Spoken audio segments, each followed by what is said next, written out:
My Lords, I rise to speak on motion N1, Amendment 92B. I want to put on the record that it is extremely regrettable that a profound change on the way that abortions are being delivered has been rushed through at the end of this bill without the opportunity for scrutiny and consideration at committee and report of whether additional safeguards needed to be added into this amendment. So I thank the noble Baroness, Lady Eaton, for proposing a modest child safeguarding amendment through motion N1 Amendment 92B to the amendment agreed in lieu to continued telemedicine abortion in England.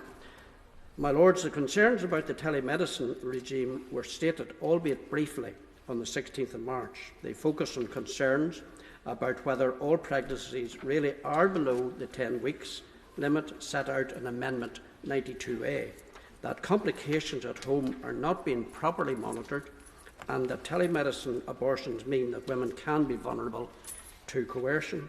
However, this revised amendment specifically and simply states that the consultation must be in person for a pregnant woman under the age of 18. I certainly welcome that and hope that young women who want such a consultation will not feel pressured into a remote consultation. As was said in another place last week, I quote, "I do not think that many people in this House would think that a 14-year-old girl should be ringing up and receiving abortion medicines over the telephone, but that is indeed what the legislation allows."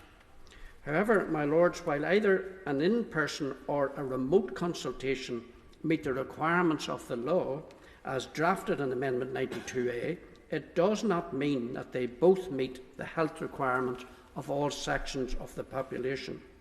Indeed, two key organisations qualified to speak on this matter have specifically said that remote consultations do not work for children.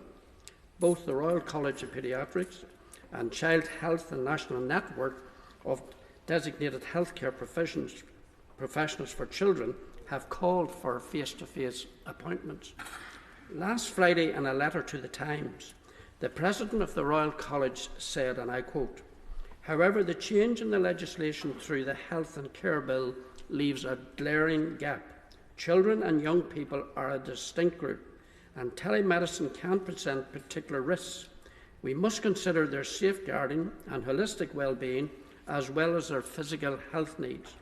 The President went on to say a face-to-face appointment would allow a healthcare professional to talk to them, examine them if necessary, and spot any safeguarding issues.